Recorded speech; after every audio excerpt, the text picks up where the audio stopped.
Bol official nang naglaro sa PBA at ang lakas at TNT tropang 5G at Rain or Shine na uwi sa boxing ang laban at Barangay Ginebra San Miguel pinataob ang Macau Black Knights. At bago tayo magsimula, huwag kalimutang mag-subscribe at like para lagi kang updated sa mga latest upload natin. Salamat!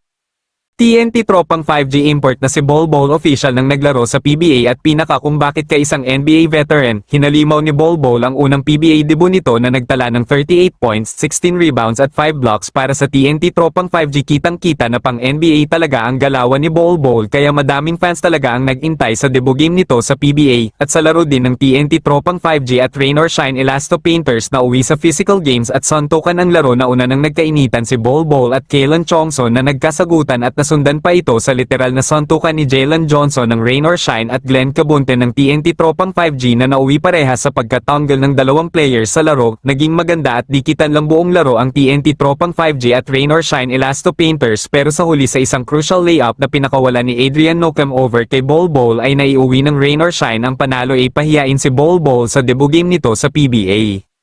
Kayong mga ka-Lloyd Sports Zone, anong masasabi nyo sa debut game ni Bol sa PBA? Comment na.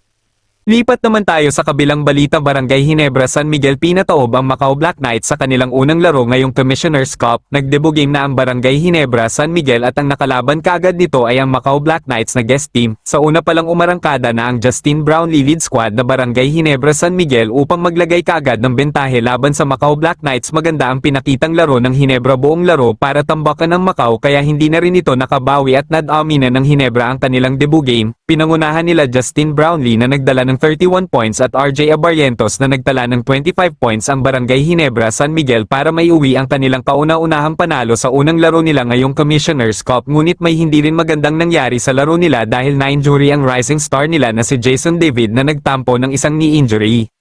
Bago matapos ang ating video, huwag kalimutang mag-subscribe at like para lagi kang updated sa mga latest upload natin. Salamat!